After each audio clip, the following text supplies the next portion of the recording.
नमस्कार श्रोते हो आणि एसटी महामंडळातील आजी माजी कर्मचारी बंधूंनो, एसटी वाल्यांना वेगळा नमस्कार करण्यामागे कारण म्हणजे मी एसटीत नोकरीत होतो आणि आता सेवानिवृत्त आहे। एसटीत नोकरीत असताना मला आलेल्या चांगल्या आणि वाईट अनुभवांच्या आठवणी मी आपल्या सोबत शेअर करणार आहे। उदरनिर्वाहाच्या शेती, व्यवसाय आणि नोकरी या तिन्हींपैकी नोकरी करणे हाच पर्याय मी माझ्यासाठी निवडला होता। 1977 ला 12वी पास केल्यानंतर लगेच नोकरी करण्याची गरज भासली आणि योगायोगाने 2 वर्षाने म्हणजे 1979 च्या दरम्यान एसटी मध्ये कंडक्टरच्या भरतीची जाहिरात निघाली। मी त्यासाठी अर्जही केला आणि योगायोगाने तात्पुरत्या स्वरूपाची कंडक्टरची नोकरी मिळाली। नंतर परमनंट झालो आणि कंट्रोलर म्हणून बढती होऊन साधारणतः 36 वर्षे सेवा करून सेवानिवृत्त झालो। सेवानिवृत्त झाल्यानंतर नेहमीचे उद्योग तर आपले चालूच असते, परंतु काहीतरी छंद जोपासावा म्हणून एसटी महामंडळाच्या नोकरीच्या दरम्यान चांगले वाईट आलेले अनुभव आपल्या सोबत शेअर करावेत म्हणून युट्यूबवर व्हिडिओ तयार करणे सुरू केले असून त्यातला हा पहिला व्हिडिओ आहे। 1979 ला कंडक्टर म्हणून नोकरी मिळाली आणि डेपो मिळाला डायरेक्ट परतूर। त्यावेळी जालना जिल्हा नव्हता, परतूर आगार हे औरंगाबाद जे आताचे छत्रपती संभाजीनगर आहे त्यामध्येच होते।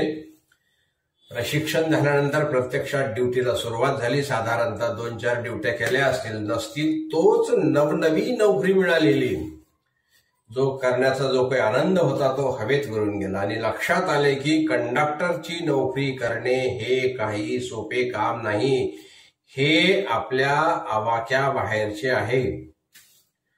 कारण त्या काळी वाहतुकीची साधने म्हणून फक्त एसटीचीच गाडी हाच पर्याय उपलब्ध असल्याने गाडीमध्ये एवढी गर्दी असायची की विचारता सोय नाही।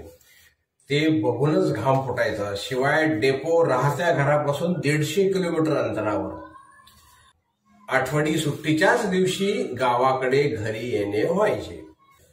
2-4 महिने ड्युट्या केल्या असतील, तोच ब्रेक लागला आणि काही दिवसांसाठी नोकरीवरून घरी बसविण्यात आले। 2-4 महिन्याचा ब्रेक लागल्यानंतर पुन्हा बोलवण्यात आले, परत 2-3 महिन्यानंतर पुन्हा ब्रेक, असे बऱ्याच वेळा झाले आणि ब्रेक देणे झाल्यानंतर पैठण आगारात नेमणूक झाली।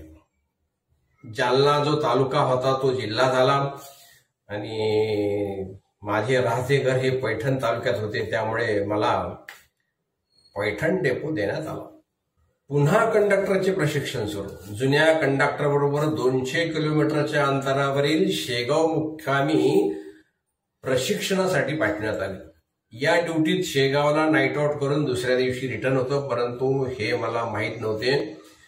त्यामुळे माझ्यासोबत ना अंथरायला, ना पांघरायला, ना ब्रश, ना पेस्ट, सोबत फक्त जेवणाचा डबा घेतला आणि गेलो। काय सांगावं तुम्हाला, रात्रभर गाडीच्या टपावर उघड्यावर पडून होतो।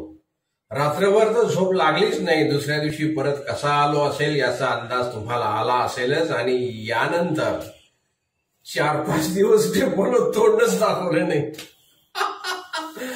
हा एक सुखद अनुभव। असेच एक अनुभव मी आपणासोबत शेअर करणार आहे।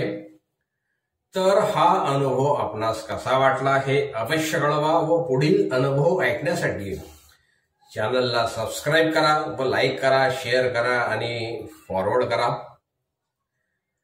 लवकरच पुढील अनुभव आपल्यासोबत शेअर करणार आहे। तोपर्यंत नमस्कार, धन्यवाद।